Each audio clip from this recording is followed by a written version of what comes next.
You can go ahead and start. Yeah, go ahead and start. Okay. It's 2 after, I guess that makes sense. Yeah. Okay, hey everybody. Welcome. Good to see you all. My name is Kevin Emerson, and I'm really glad to join you today. I'm going to be talking today with Glade about the IRA and some of the federal funding that's part of the transition to low carbon society. So appreciate the invitation to join you today. I don't think there's a mic. If you want me to project more, I can make an effort to project more. Does that sound okay? Okay, great. Let me know if my voice trails again, and I'll pick it back up. So I work, my name is Kevin Emerson, as I mentioned. I work with a local nonprofit called Utah Clean Energy. We've been around for about 20 years. And my background is in building efficiency policy, building decarbonization policy, primarily with local governments and states, state agencies, utility regulators, and partnership industry to really focus on building efficiency and building decarbonization policies and programs. And the organization I work for, Utah Clean Energy, we're focused on 4 core areas: decarbonizing our built environment, both new construction and existing homes through local and state policy, through utility work and other strategies. Also, transportation electrification. Pardon me, you use slides from other folks, and then you realize some of their slides had a timer on them, so sorry about that. So transportation electrification is another focus area of ours. And for this year and the next couple of years, we're actually really focused on multifamily affordable housing and electrified transportation to make sure that electrified EV charging infrastructure is widely available to all of our community members, and with the special emphasis of multifamily housing and affordable multifamily housing in particular. We're also focused on finding solutions and doing innovative things and projects focused on medium and heavy duty vehicles. So, the delivery trucks to the garbage trucks to even bigger vehicles. We're also focused on advocating for policy and regulatory changes that help us transition to clean forms of electricity generation. Knowing the group, I imagine you've probably all heard the pretty disappointing news that's changed the direction that our state is going in this area. We're going to keep working at it. Our work is absolutely not done, so we have a lot to do in that area. And the 4th area that we work in is to build and maintain and support local and state and national conversations around climate change, much like a big part of CCL's mission. We feel like with local policymakers, state policymakers, our federal delegation, we can't address climate change if we don't talk about it. And so we are working to create a critical mass of Utah-based leaders, business leaders, civic leaders, faith leaders, and other leaders to keep conversations growing around climate change and climate solutions. That's a little bit about the organization I work for.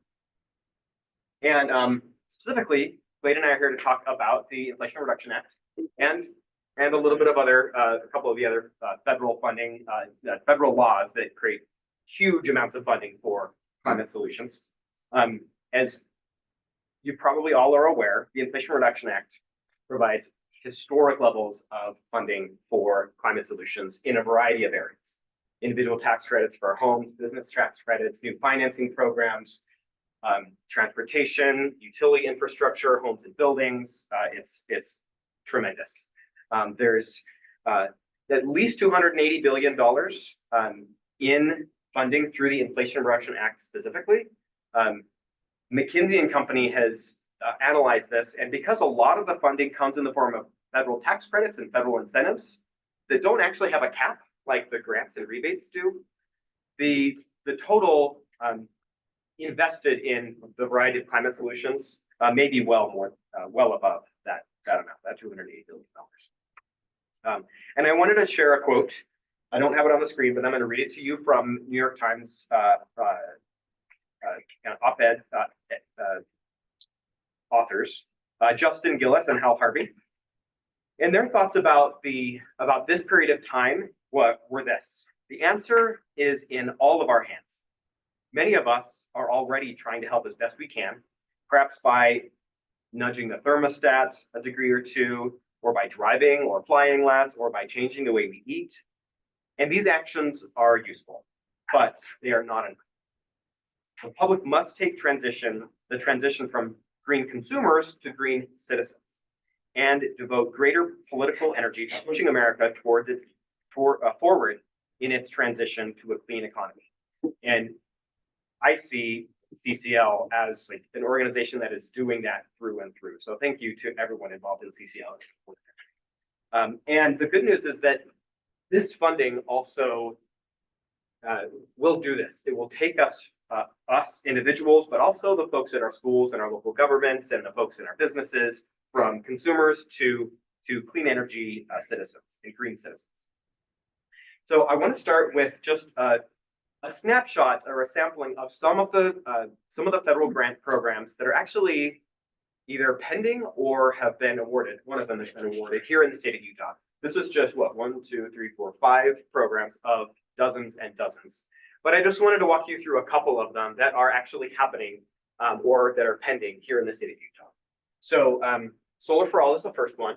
This is a grant program, a national grant program through the US EPA.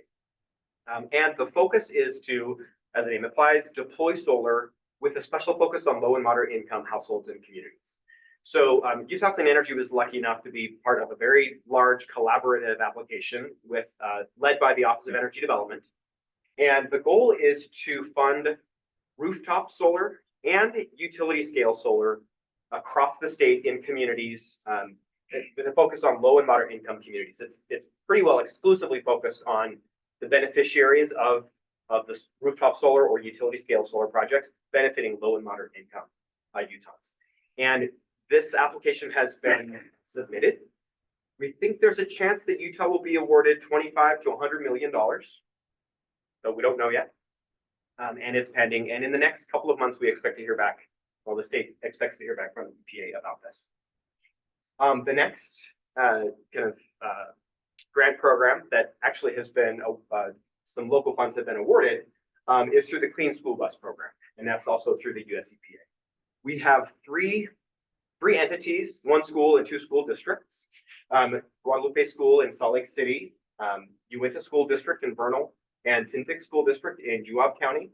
And they have applied for either super low emission or all electric zero emission school buses for their schools or school districts to the tune of about between $4.5 and $5 million. And that was just awarded in the last few months. So that's good news, and it's good to see that happening in parts of the state, that really need that. Another application that has gone in and is currently pending is the Training for Residential Energy Contractors Grant. This was enabled through IRA, and it's the State Office of Energy Development, OED is what that stands for, that applied for this. They applied to the US Department of Energy, and this application for funding pairs well with the one immediately below on this table, where the focus is putting together a grant fund program for residential contractors, as the name implies. So contractors that do insulation upgrades or air sealing or replace your furnace or water heater or do whole home air tightness tests and make your home much more energy efficient and airtight. The state is they proposed to set up a grant program where those contractors will receive basically subsidized training to get the right kind of certification. So they have the skills and the certification to go out to folks' homes and do the work, do the efficiency upgrades, electrification upgrades. It's a pretty small grant of $1.8 million, but it was actually a formula grant. So as long as the state applied for it, it's very likely that the state's going to get it. Very unlikely that there's going to be any problem. So that's going to be a really good resource. And that's going to be really important because we have a much bigger funding opportunity through the Home Energy Rebates Program. That is also the lead for that funding opportunity is OED, the State Office of Energy Development. And I'm going to talk a little bit more about this later, but high level, the state is currently working on developing an application for basically 2 distinct programs that fall under the Home Energy Rebates bucket. One focused on home efficiency and one focused on home electrification. And Utah has been allocated just over $100 million to set up these two programs. And it's in the application development process. And then lastly is the climate pollution. Oh, go ahead. Do you have a time frame for even a projected approval on what that last? On that one? Yeah. Well, the state has to apply by the end of January of next year. And we hope the state applies much sooner this year. But they haven't, the state has not applied yet. The state has not applied yet. No. Okay. No. So realistically, it's next year. Realistically, it's 2025. We hope it won't take until 2026, but that's a possibility as well for these programs to be live. And I'll tell you more about those programs in the details a little bit later. Okay. Thanks for the question.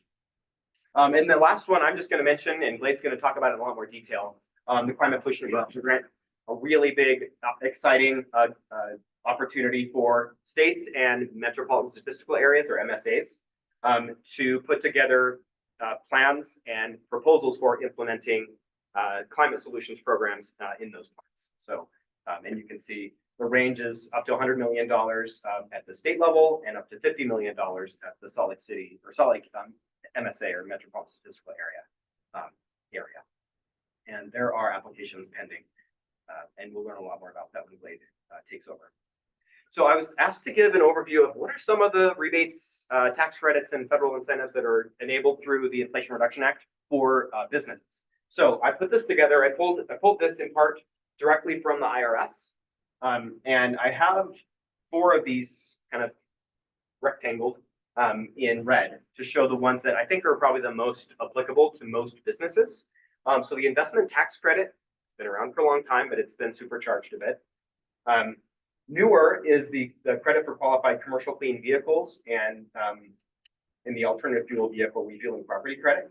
The energy efficient commercial building tax deduction has also been around for a long time, but it's actually permanent, but it's been increased and expanded quite a bit as well.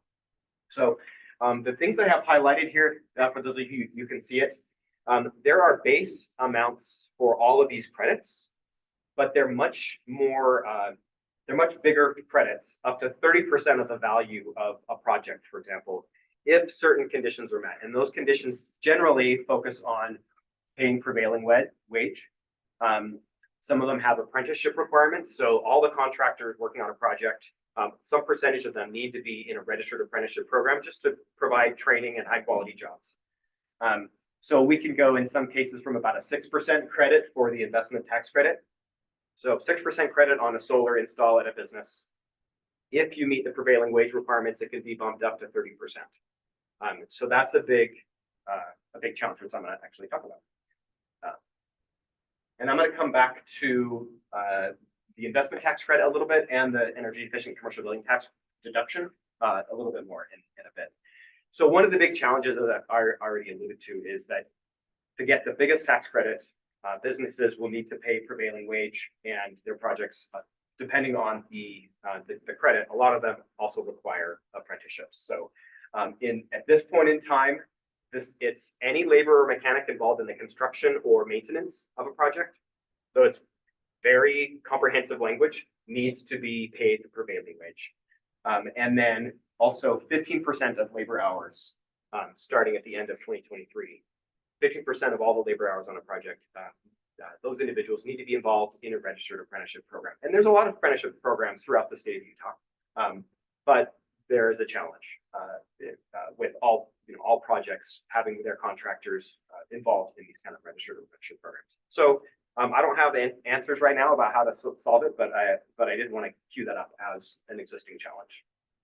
I want to pivot a little bit, and then I'll come back to the tax credits and things. But one example of a project that has the potential to use some of these tax credits is Utah Clean Energy's new office headquarters and showcase project, showcase building called the Climate Innovation Center. We're just finishing the building. It's in downtown Salt Lake City. It's going to be our office headquarters. And it's a super energy efficient building. It's all electric. There's no combustion for water heating or space heating or cooking. We will have solar and battery storage on site. We'll be registered. Well, we already are registered Zero Energy and registered as an Energy Star building. We have used water conservation and water-wise landscaping, and also have electric vehicle charging. And as a quick plug, stay tuned to our newsletter or social media, because later this summer we'll have an open house, and we'd love to have you come by and see what we did in our building, and it'll hopefully inspire folks to think about doing things in their homes or businesses or new construction that embody climate-wise construction. But I wanted to talk about this. This is just a glimpse of, what the building looks like if we cut away along. I wanted to talk about this because thanks to the Inflation Reduction Act, Utah Clean Energy, as a 501c3 tax-exempt entity, we now have the ability to claim the value of tax credits through a direct pay or elective pay program. And I'll just talk a little bit about that in a minute.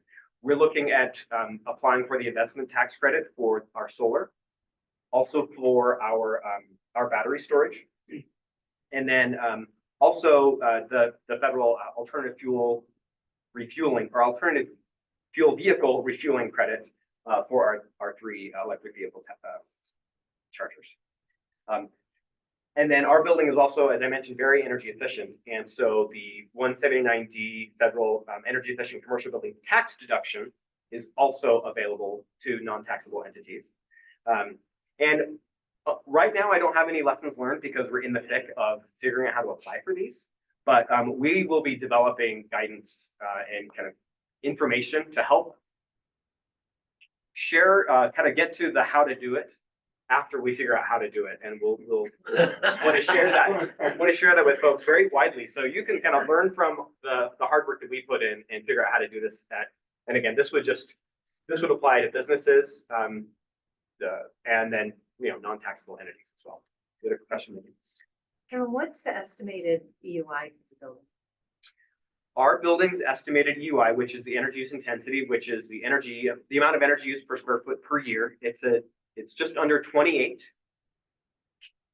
kBTU of energy per square foot per year. And that's about half of what a typical office building is around the country. So it's pretty low energy according to our energy model. And 100% of our energy will be offset with on-site solar. Thanks for the question. What stage of completion is it right now? We are set to take occupancy in about 2-3 weeks. Wow. Maybe even, yeah. I think that's probably. You have a question? I recall you failed to mention one important thing, which is that you took an existing building and made it this way. I did fail to mention that. Thank you. We did not want to start from scratch because there's already a lot of embodied carbon in our built environment. So we took an existing building, which is the first floor, exact same footprint of what you see here. And we basically, we kept a significant part of the building, 3 of the walls, the majority of the roof, much of the footings, and basically built a new building around it and on top of it. So thanks for pointing that out. We really wanted to do that because it's an important part of how we're going to continue to develop as a communities. We need to be reusing our existing buildings as much as possible.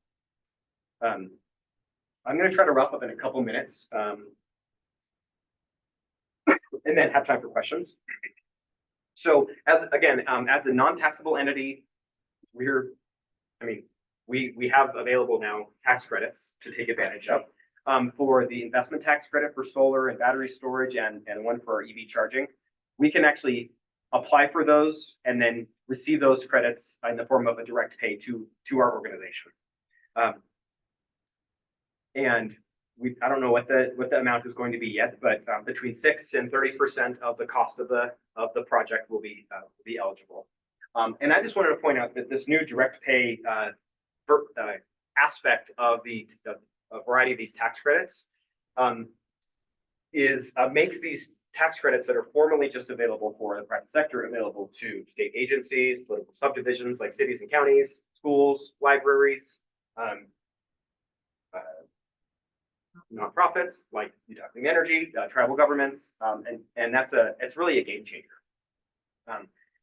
Similar to what I mentioned before, to get the biggest credits, even non-taxable entities, we have to pay a prevailing wage and offer apprenticeships. Some of them have domestic content requirements, so it's complicated, but it's exciting to have that available now.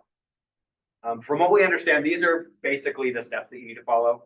Identify the qualifying project, see if it's eligible for elective pay. We have to determine the tax year of when the project will be placed in service. There's pre-filing registration with the IRS. So they have to have an accounting for how many nonprofits are going to be applying for these tax credits ahead of time. So we have to apply ahead of time, and we've done that. Then we have to satisfy the various eligibility requirements and then file a form.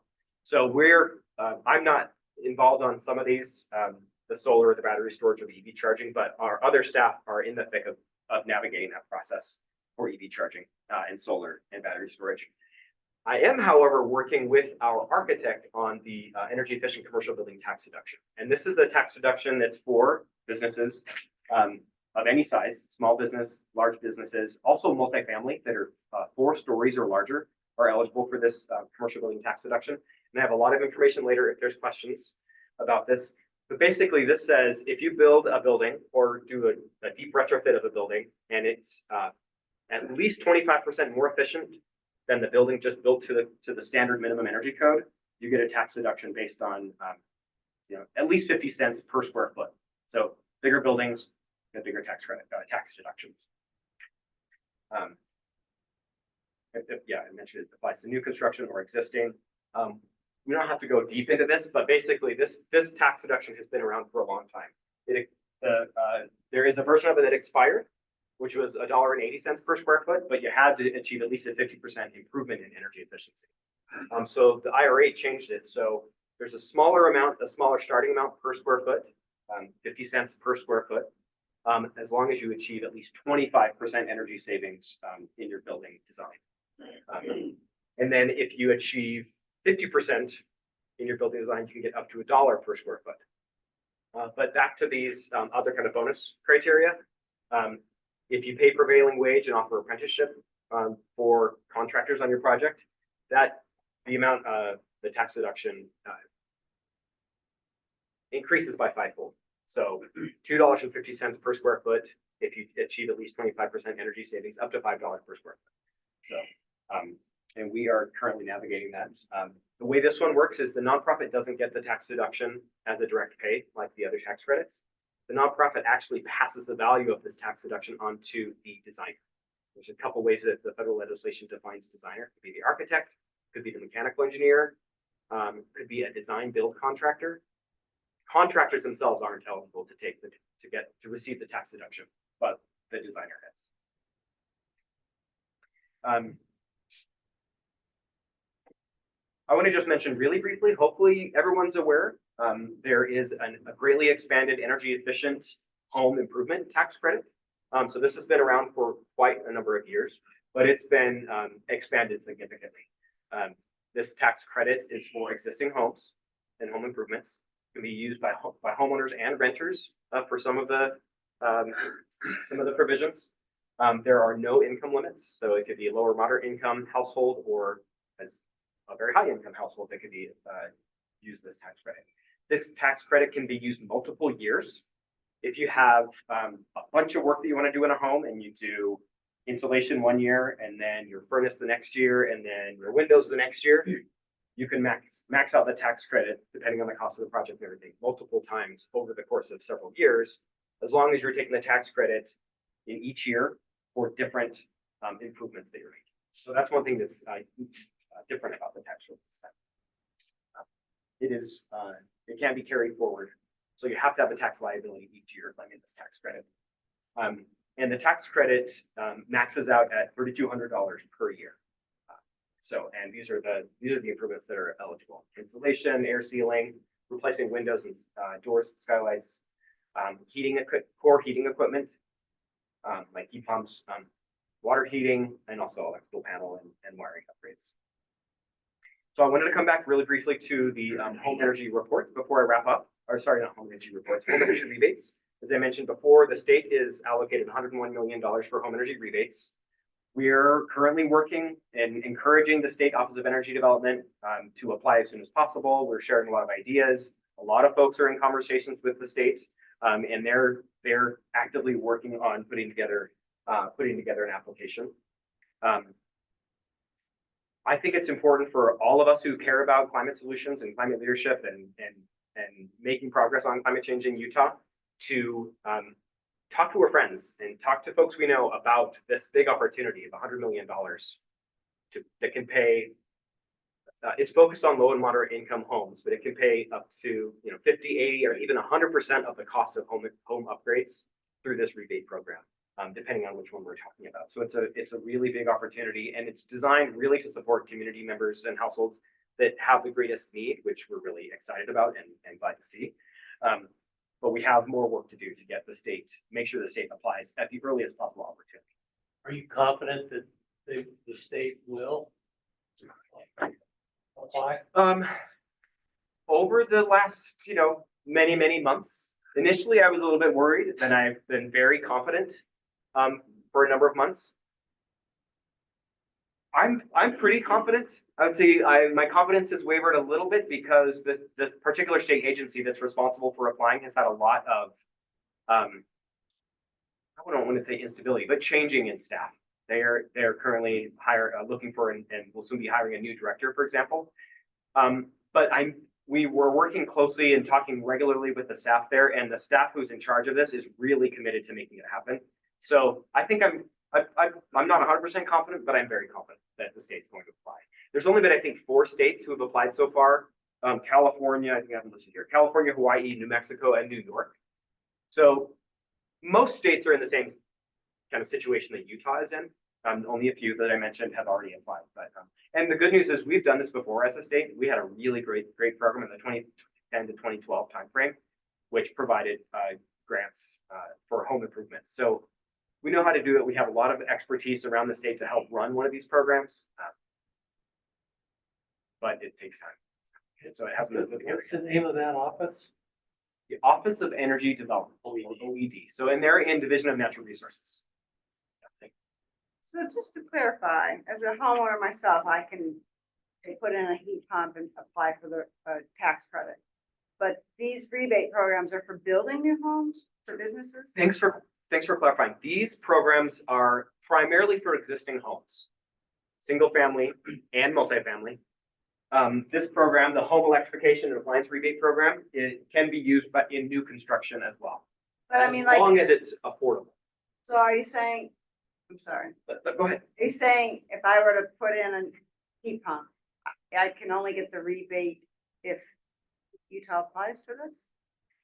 These funds will only be available if the state of Utah applies. Yep. If Utah doesn't apply for the $101 million that we get, the funding will go to other states. So that's why it's really important that we keep talking about it, talk with the folks at the state, talk with contractor friends, et cetera, and keep some energy and some buzz going about it, because it's critical that the state applies. So right now, Our if I were- legislators, should we be talking to our legislators? Do they have? It would not hurt. They don't have really a role to play because it's Oh, already been, okay. the bills have passed federally, the money's allocated for the state of Utah to use as long as the state applies by the end of January 2025. But right now, if I did some home improvement until they apply for it, it's not eligible. Our understanding is these rebates won't be retroactive, so they'll only be available once the program is launched. And the home efficiency rebate program is, there's a benefit for lower income households, but above, I think, 80% area median income and including any higher income, they're available for these rebates. The rebates for the home efficiency rebate program will be available for those households. The home electrification and appliance rebate program will only be available for low and moderate income households. So if your household income is above 150% AMI, which is about $150,000 for a family of 4 in Salt County, then those households would not be eligible for the electrification and appliance rebates. But when the programs are launched, I'm sorry, I'll get to your question. When the programs are launched, a household that's eligible could take the tax credit and the rebate at the same time for a heat pump, for example. But you can't layer on both rebates at the same time for the same.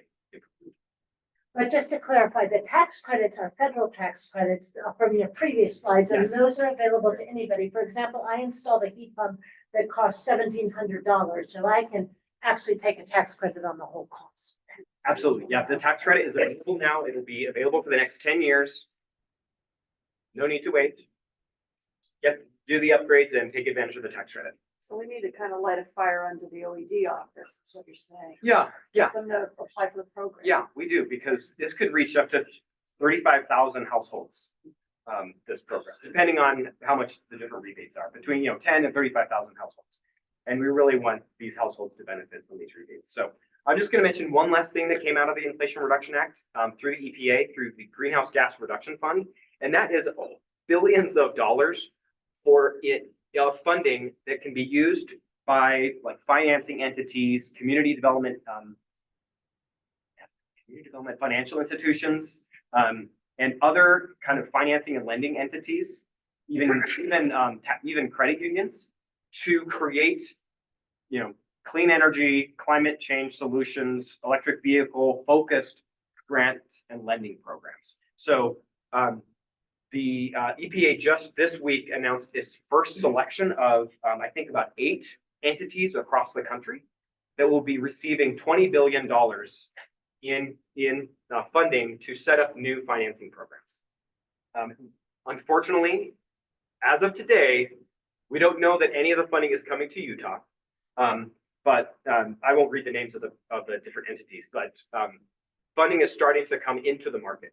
There is one nonprofit financing entity that has recently been set up in the last year and a half or so. One of our staff members is on their board, called Sustain Energy Finance. And they're setting themselves up to hopefully be in a position to take advantage of some of these many billions of dollars to help launch new financing and lending grant programs in the state of Utah. So I just want to leave you with that. There's a lot of things happening and more to come. And I have more slides to share if there's questions, but for now, I'm going to turn the time over to Glade, and then we'll have time for questions later. Thanks.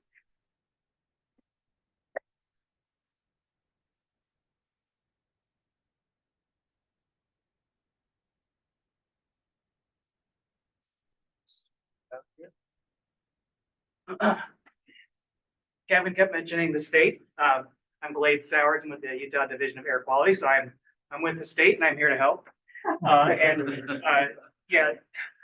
We work a lot with the Office of Energy Development, work with them on the Solar for All tax credit and some of these other programs we'll talk about in a moment. So I'm and Kevin kind of gave his odds on it. I'm pretty encouraged that the Energy Office will likely to apply for those, funds that he talked about. The wild card there is that they've had a lot of upheaval and turnover and whatnot in that office, and some new mandates given to them by the legislature, which will it remains to be seen who their director will be and kind of what their priorities would be. So I'll leave it at that. So I'm a policy analyst with DAQ.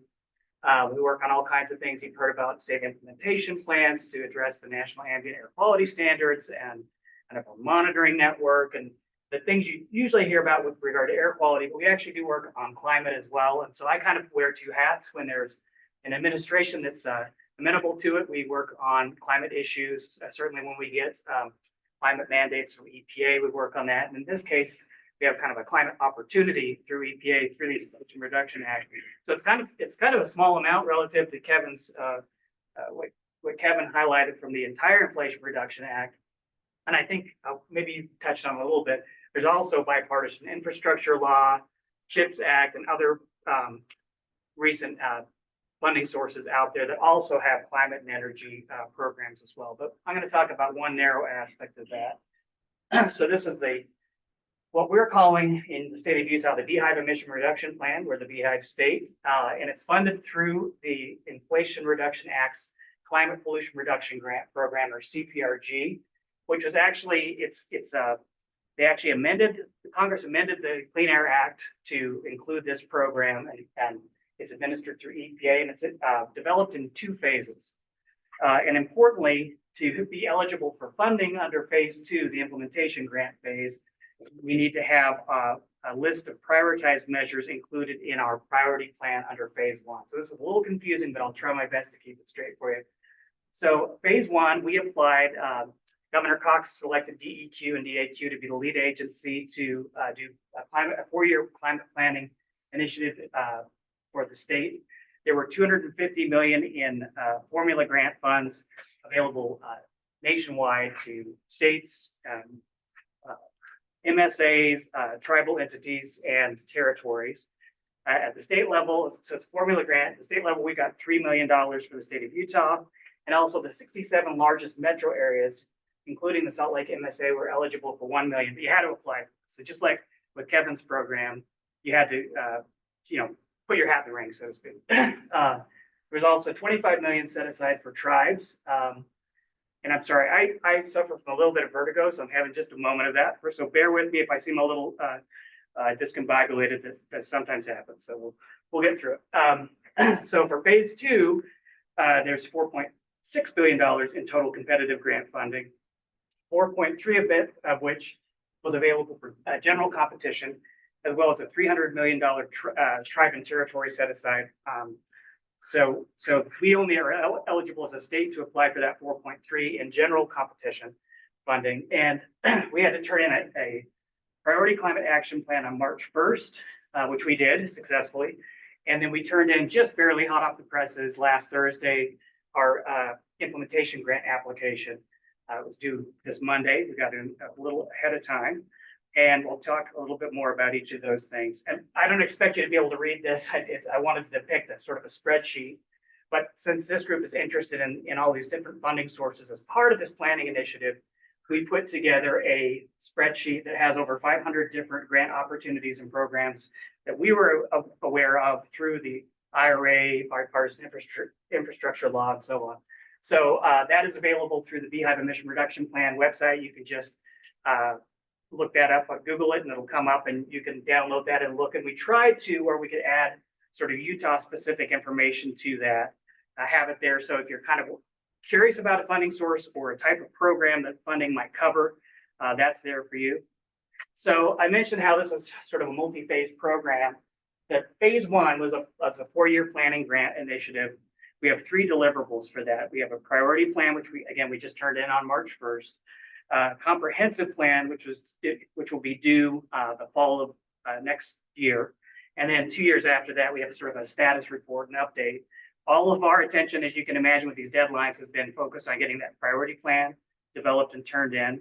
And I've kind of connected that here to phase 2, because again, for us to be eligible to apply for funding under the implementation grant program, we had to have our priority measures in our priority plan on March 1st. They give us a whole month to develop an application, a very complicated application to apply for that funding. And so I'm going to tell you a little bit about that process. And then, as Kevin mentioned, under the IRA, bipartisan infrastructure law, et cetera, there are all these other funding sources. They each have their own sets of deadlines, their own federal guidance documents, and so on and so forth. And so there's kind of a lot to keep track of. And part of our effort, now that we've got these plans, the first plan turned in and our grant application turned in, will be to turn our attention more to these other federal funding opportunities and make sure we're not letting something slip through the cracks. So we will be working with our colleagues at OED, for example, to try to encourage them to avail themselves of that opportunity that Kevin's alluded about, among other programs. So thought I would start here by talking about phase 1, our priority plan. And again, there's 3 deliverables. We're going to have to do a comprehensive plan that's going to include all of these items, and colors don't quite work as well on this screen, but I've tried to make a darker color here to depict the 4 required plan elements under the priority plan. We had to do a greenhouse gas emission inventory. We had to do a review of the authority to implement any of the measures we're considering. We had to have the heart of the program really is develop this quantified list of greenhouse gas emission reduction measures. That's really 99% of the work we did. And then also we have to do a low income and disadvantaged community benefits analysis to talk about things like co-pollutant, job, and other benefits and impacts that accrue to low income and disadvantaged communities. The next set of colors I tried to depict slightly lighter is this optional category. So we also had the option of doing a benefits analysis, which is, think of that really as an air quality kind of criteria pollutant, local air quality challenge benefit analysis. And what I mean by that is if you're doing something to reduce greenhouse gas emissions, often, not always, but often you're going to have a co-pollutant benefit as well. things like NOx, VOCs, particulates. And so we wanted to analyze what the impacts would be there. We also wanted, what we're talking about here today, the IRA breakout session, we needed to be mindful of the intersection with other funding sources, which is why we developed that funding resource guide I showed you about a moment ago. And then finally, a workforce planning analysis. We didn't get as far into this as we'd like to, but clearly if you're going to transition to a cleaner economy, there are all kinds of new jobs, whether it's working on EVs, renewables, heat pumps, all these types of things. So we're hopeful we're going to be able to pick some of these other elements up in our comprehensive plan that I'll tell you about in a moment. But I'm going to stay focused on our priority plan. So starting back in August of last year, we got our funding in July. In August, we had a kickoff stakeholder meeting, and we've had about 70, 80 meetings since then with all kinds of stakeholders, mostly kind of bilateral meetings, but we did have a big kickoff meeting. As I mentioned, we had a multi kind of state, municipal, and tribal agency meeting in October, and then just lots of other groups. We also developed a low-income and disadvantaged community working group. That's an ongoing group that's trying to help guide us to make sure that we're being comprehensive and making sure that these benefits accrue to all communities in Utah. But we got 130 suggestions through our stakeholder kind of survey that we did. And obviously we can't apply for 130 things. We had to distill that down. So we looked into, what are EPA's program requirements, eligibility requirements, what is their grant scoring rubric? We talked about the low income and disadvantaged community benefits, the total funding available. 4.6 billion sounds like a lot of money, but there were over 220 different planning. So it wasn't just states, but also, as I mentioned, MSAs, tribes, territories, 220 different entities applied for their formula grant, planning grant funding, and each of them could spawn, from 0 to maybe 8 or 9 different applications. And so it's quite a lot of competition going after what is actually ultimately a pretty limited pot of funding. So we needed to keep that in mind. We wanted to be mindful of those other funding sources and how we could complement them. And then what are the existing programs in Utah that might be worth just augmenting with this so we don't have to reinvent the wheel in such a short time period. So and then just generally, there's a lot of overlap between the different ideas and suggestions we received from actually just looking around the room here, some familiar faces. Some of you all participated in that process. So for our priority plan, we turned in on March 1st. We ended up with 14 broad and high level measures. And then within those measures, we had one or more project example projects. And we structured it this way because the priority plans need to not only serve DAQ for our application, but any other eligible entity in Utah. I think I've got a slide. I'm going to cut ahead here just to show you who that is. But so states, the lead agency in each state, in our case DAQ, but other state agencies, departments, executive branch level offices, and the similar kind of situation at municipalities and tribes. And so anything we did needed to be specific enough for us to quantify and to meet EPA's requirements under the program, but broad enough that any of these entities could apply for funding under it, which was really tricky. So the way we approached that, again, was to try to do both broad measures and specific example projects that then it doesn't mean that anyone else who applied for it had to go specifically along with one of these example projects. They could design something that fit under one of these broad headings. So hopefully to make that make more sense, let's start with transportation. So we had our first measure was light duty zero emission vehicle incentives. As many folks know, we don't have a tax credit anymore in Utah for light duty EVs. So we talked about some ways to incentivize that. And we came up with some specific projects that either we could apply for or some of these other eligible entities could either apply for or maybe tweak a little bit and do their own applications.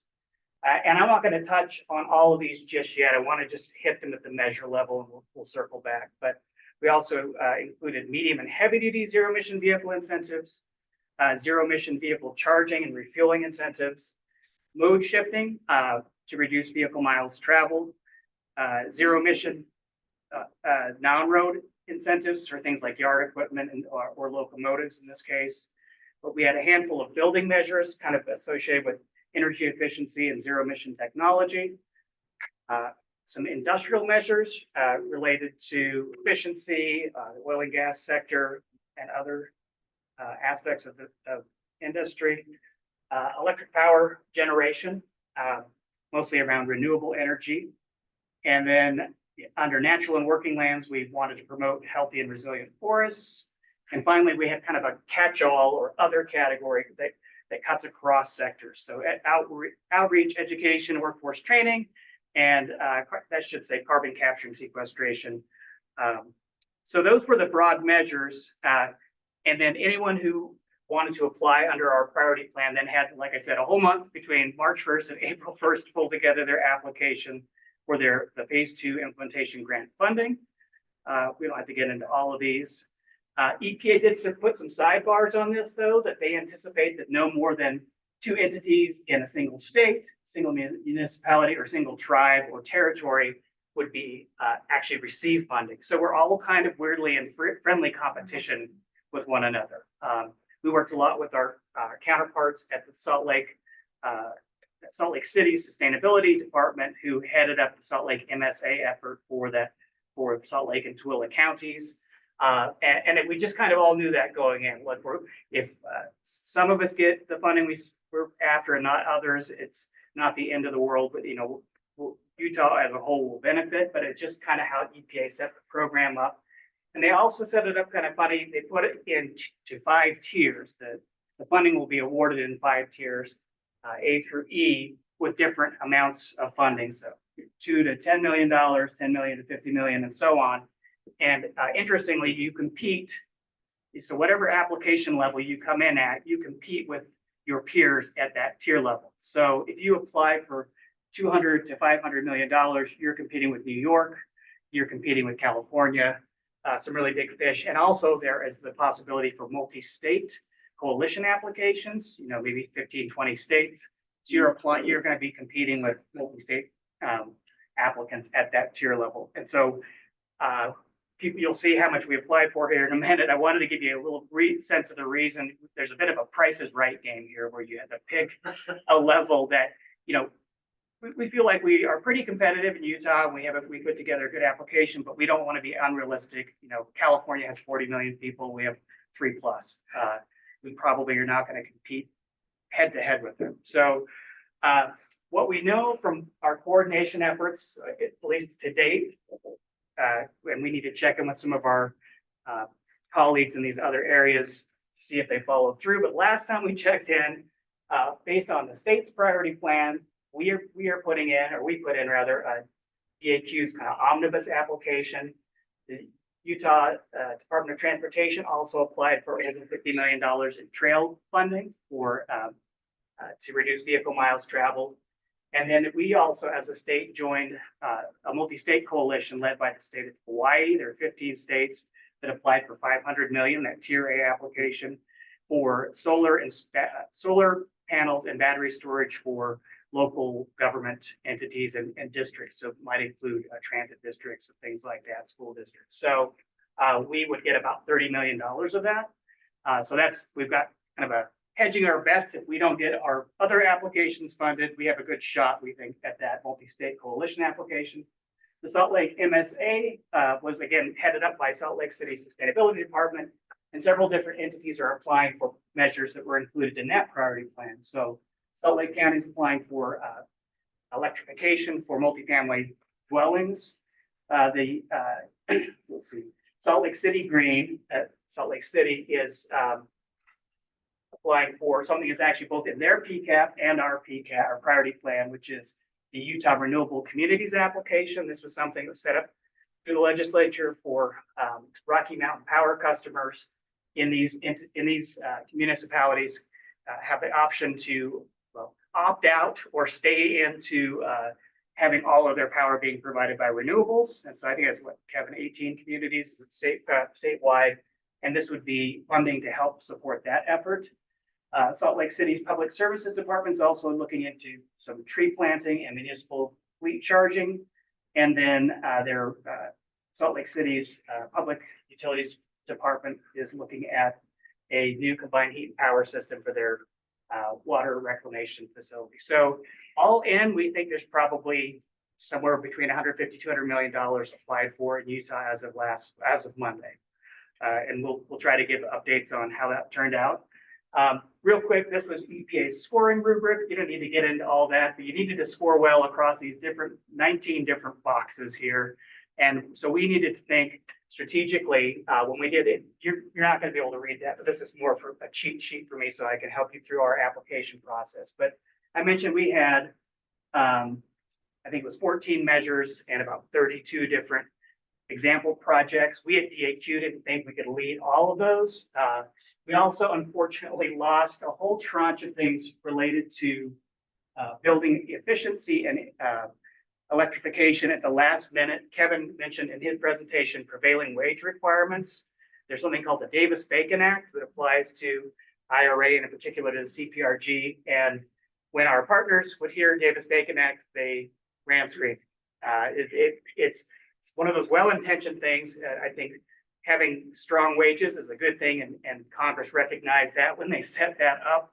But for the local contractors, for example, that support workforce services pre-weatherization program, our residential heat pump program, we wanted to do whole home retrofit program.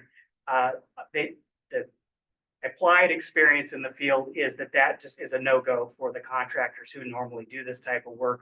So we lost those partners in the last week or so of the application push. Some of these others we didn't have enough information for. Others we were able to roll into some of these programs. And so although you don't see it represented here, it still exists. So I'm going to try to verbally explain what is a really tiny font spreadsheet. What we ended up with in the DAQ omnibus application is everything that's listed here in white. So we had several EV incentives, including ones very specifically targeted towards low-income and disadvantaged communities. In particular, we have an existing vehicle repair and replacement assistance program in some of these in the inspection and maintenance counties, your emissions test counties. When you fail your test and you meet certain income requirements, we help buy you into a cleaner car. Historically, that has been a tier 2 or tier 3 vehicle or an EV. Under this program, it would be a pretty sizable discount to get into a newer used EV. And we've had some success with that program in the past. We thought we could keep that, augment that with CPRG funding. We also applied for 5 different electric vehicle incentive programs for light duty, medium duty, including delivery trucks, refuse haulers, then heavy duty school buses and transit buses, including I think it would be 7 buses for UTA's fleet. So those 5 programs are all under electric vehicles. We have 2 charger programs, one for fleets to provide for either public or commercial fleets charging opportunities, because not everyone can charge at home. And so having workplace charging is helpful. We've also developed a workplace and multifamily dwelling charging program for that's public facing. So the fleet is behind the fence, so to speak, at the fleets that serve these commercial and government entities. The charging alternative program would again be to hopefully get chargers at apartment buildings and then again at public facing at workplaces, so that they don't need to have, again, not everyone can have a single family home charger set up in their garage or something. We also are looking at e-bike incentives, electric yard equipment. We sort of jokingly refer to lawnmowers and weed eaters and things like that as the gateway drug of EVs. It sort of demystifies electric equipment use for people and get them a little more comfortable with that. And we want to continue the success we've had with that. And it also has important air quality benefits for our ozone non-attainment areas in Utah. We are also looking to fund for another 5 years the University of Utah's Intermountain Industrial Assessment Center, which does energy efficiency assessments for commercial and industrial facilities. They've had really good success there. We want to build on that. We're also looking at replacing DFATs for all controlled tank farms in the Uinta Basin. DFATs emit, they're hatches where you can test the level of product in a oil and gas field. I think for the most part, we're talking about oil tanks, but they're at oil and gas facilities, and they often pop open or are left open by the inspector, and that emits methane, which is 28 times the global warming potential of CO2. And importantly, it emits a lot of VOCs, which is bad for the ozone non-attainment area of the basin. So we want to replace all of those. That is what this is. We were looking at rooftop solar incentives to try to pick up where the state's tax credit just went away for residential solar. And then finally, at Weber State here, we are looking at helping fund they have a kind of similar to Utah Clean Energy's demonstration facility that's also your office space. Weber State is putting together a sort of a demonstration home, and we want to fund the staff who are going to help people navigate all these exciting incentives and things we've talked about at the federal level, at the utility level, hopefully at the CPRG level, to get them familiar with heat pumps and lighting, electric vehicles, and so on. So, it's disappointing we could not do everything under that we had included in our PCAP, but we applied for just under $75 million as of Thursday of last week, and fingers crossed we'll find out in July how we did. So again, awards that get announced in July. If we get some or all of the funding, we'll get that by October, and we have 5 years to spend it. And then the next step is we have to develop a comprehensive plan for next fall. And that's where we're going to kind of set aside this implementation grant kind of focus and start talking about big picture climate planning.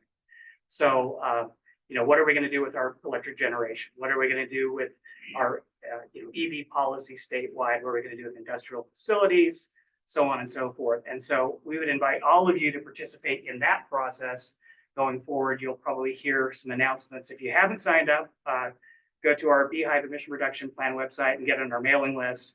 But we're going to set up a series of working groups and have a lot of stakeholder engagement to try to develop, again, pivot from shovel-ready implementation projects to the big questions, what's going to happen to our coal-fired generation in the state, what's going to happen in the Uinta Basin with oil and gas, what's going to happen with our homes and buildings and vehicles. So we're excited about that. It's not going to have implementation grant funding associated with it, but it's going to have, hopefully it can set us on a good path going forward. And again, we'd invite all you to participate in that.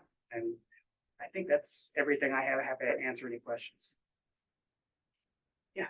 So, Glade, for example, can you go back to your spreadsheet there when you talk about like e-bikes, that is for anyone in the state to apply for? It would be? Yeah. It would be $600 per home? Per bike. So right now, if you're familiar with UCare, they have an incentive program.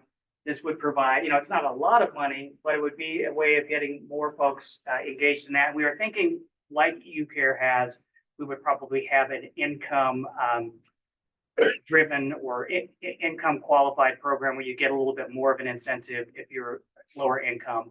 And I had to tell you, I was maybe a little skeptical when we did e-bikes. For each of these things you see on here, there are lots and lots of other spreadsheets and calculations that went behind it. And even when we use pretty modest assumptions about the internal combustion engine miles that an e-bike replaces, even with modest assumptions, we came back with really good dollars per ton reduced numbers. I kind of had to see it to believe it. So we decided that was a good option. Not everyone can afford a car. And we also think it provides other benefits. You do a little of your own work on an e-bike too, and that's good for you. And so that's what that program's about. And I'm happy to answer questions about any of this. Really. Yeah. Have either of you seen pushback from legislators on any of this? When these programs were announced, we were thinking we might have to, turn up the activity on making legislators just not oppose them. Well, we were careful to meet with them a lot. So I mentioned 70, 80 meetings. A lot of those were with the Energy Policy Advisory Board at legislature, Clean Air Caucus, one-on-one engagement with various legislators. And frankly, it's called the Beehive Emission Reduction Plan for a reason. It's not the Climate Pollution Reduction Grant Program. So we tried also, one of the things we wanted to focus on, this is voluntary. Even the comprehensive plan, even though we're going to tackle those big kind of thornier policy issues, at the end of the day, this is it's sort of a planning exercise. And then this in particular is incentive driven, which is kind of more of a Utah way approach. We did get a lot of requests from stakeholders, frankly, to push into, building codes and things like that. And we know that that's where when you start getting into mandates and regs. That's where the legislature has a harder time with it. So we focused on the incentive side of things. So fingers crossed, that can always change. Ultimately, the legislature holds the purse strings and they could tell us to send some of this money back. Hopefully that wouldn't happen. They hold the purse strings even on federal. Yes, People should be aware. yes. Even when it's free. And I continue to be pleasantly surprised hearing the governor's directives to a lot of state agencies to go after grant funding, go after federal funding for a variety of what we're talking about. So, and there are some states where it's a lot more political and they're actively pushing back and rejecting formula funding even. And so we're, at our organization, we're monitoring that and talking to folks and trying to make sure that's not the direction that we go in Utah, but we continue pursuing. That's what it looks like. That's what it looks like we are, which is good. Super glad to hear it. Yeah. I'm from Nevada, but this still was really useful. So thank you so much to both of you. My question is for Kevin regarding the business tax incentives. I'm wondering if you feel, what level of awareness do you feel the business community has? And is your organization going to chambers or other business entities to try to help people understand what's available? That's a great question. And I think there is a lot more that business associations can do. I haven't seen the chamber, for example. I maybe have missed it, obviously. I'm not aware of everything, but I'm on their newsletter. We're a member of the chamber, of the Utah Chamber, and I haven't seen trainings and information sessions for the business community being offered yet. I may have missed it, but I think that's a big opportunity. We're doing that to some extent through, you know, folks in our network, through a couple of initiatives. We have Climate Action Network, Utah Climate Action Network is one, a group of EV kind of businesses or local governments that have fleets, but a lot more could be done there. Other question? Then you. Yes, thank you for, this is a wonderful display of great things that are being funded in the future. But most of this money hasn't been spent and won't be for years. And as you know, there's a lot of opposition out there on a federal level that would just, I think, would love to claw it back. What's the possibility of that happening if we get a change in the government balance in future years? I'll answer quickly on the CPRG side of things. I think it's, there's a reason why EPA wanted us to apply for this on April 1st and not later this year. And they want to get the money out in October. And it wasn't for April Fool. Hopefully not. Put a lot of work into for that. But yeah, I think they want to, you know, once local governments and state agencies and whatnot are suddenly looking at getting tens of millions of dollars for different things and planning on it, it becomes harder to claw back. But, you know, at the end of the day, that's always a possibility. So, I don't know, Kevin, you want to build on that? Yeah, I would agree with that. And that's one reason why we're in any way we can pushing the state Office of Energy Development to apply for these home energy rebates as soon as possible. Because there's some questions about if the funding hasn't been applied for or transmitted to the state yet, is there a risk that the state could lose access to it if things change in a big way at the federal level? And I'm trying to channel our government affairs director at Utah Clean Energy, and he would have a lot more things to say about this, but I think that's definitely a concern that you know, we need to keep monitoring and talking with our federal delegation here in the state of Utah. I don't know that any of Utah's delegation voted for either the Infrastructure Act or the Inflation Reduction Act. And I may be wrong, but Probably voted for it. okay. So we got, you know, we got a little bit, but there's a risk there, and so keeping conversations going to and getting you know, the grant funds applied for at the soonest possible opportunity is correct. It sounds like you've got about a year to get that buttoned down where it's at risk. Is that right? Yeah, I mean, Well, I would less than a year. less than a year. I think I would say probably, yeah. You know, November could shift, things could shift in a big way in November. I have a question related to the rebate and tax credit program for consumers. So tax credits, that's only gonna benefit people who owe federal income taxes. Yes. So mostly moderate and high income people. The rebate program would be beneficial to low income people who don't owe any federal income tax, Absolutely. correct? but the rebate program isn't in effect yet. It's not in effect yet. Okay, Um, so these are only, for the tax credits, it's only federal. There's no state. it's just a federal tax credit, exactly. Thank you. And I will mention, what was I gonna say about that? Oh, that's what I was gonna say. So, so there's two rebate programs. One is efficiency focused and one is focused on electric appliances and electrical wiring upgrades. That program, called the Home Electrification and Appliance Rebate Program, is actually in the federal statute. It's directed to be set up as a point of sale rebate. So it's not, the intention is you're not gonna have to go buy a $5,000, replacement, whatever, and then get a rebate later. It's meant to be set up to be really easy to access for consumers. Go ahead. And then for the federal tax credit program, that would have to be primary residence only. No, and No? I don't have it all memorized, but some of the measures renters can actually take. And Oh, some great. of the measures, the person applying has to have that building serve as their primary residence. But it's a little bit of both. It's I mean, my question is related to most of my clients are fairly well off and they might have a second home or a vacation home or something. So am I correct in assuming it would only be energy improvements for their primary? I will check. I don't want to say either way right now because I can't remember. It's been a little bit since I looked into that detail, but I can look. I think I have the notes on my other slides. So Okay, yeah, thank you. that's a good question. Oh, and one last little thing.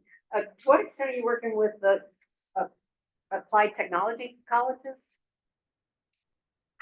The applied technology colleges. So here in the state of Utah, we have, I don't know, 8 or 10 or so, Ogden and Weber, and then in, Utah County, and Salt Lake Community Colleges is kind of the equivalent in the Salt Lake Valley and Tooele.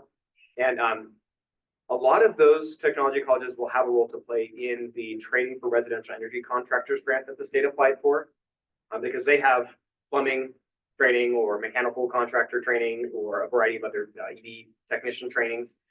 So we're not actively working with them, but the state has, Office of Energy Development, in putting that grant together, has thought about, and given attention to coordinating with those organizations, which I think is critical. We should wrap up. Our next session starts at 5 minutes. Okay, one last one. Yeah, so Kevin, I mean, for all of this that's happening at the state level and what Utah Clean Energy is doing, okay, it's confusing. There's dates that are coming out. Mhm. What's the communication plan for when when this actually, if any of this becomes available? Like, who carries the responsibility to educate the public about what's available? Gosh, there's not a simple answer to that question, but I will say that we have, in our recommendations to the State Office of Energy Development with respect to the home energy rebates specifically, we said they should cross-pollinate and promote with all relevant entities. Those two of the big entities are the utilities. Everyone gets not everyone, but lots of people get a power bill, and utilities can promote these kind of rebates and work very closely with the state to make rebates available to their customers. So that's one way. But I'll add one thing. The Governor's Office of Planning and Budget has a kind of an ongoing mailing list that they communicate with lots of different stakeholders, including all the relevant state agencies, trying to keep people aware of deadlines, funding opportunities, all these different announcements. So there's intrastate, agency coordination on that hopefully would then, be spread out through whether it's workforce services, DAQ, OED, there's UDOT, a lot of different entities that, but yeah, I'm sure there's more work that could be done to coordinate that. thank you for your questions and comments and for being here.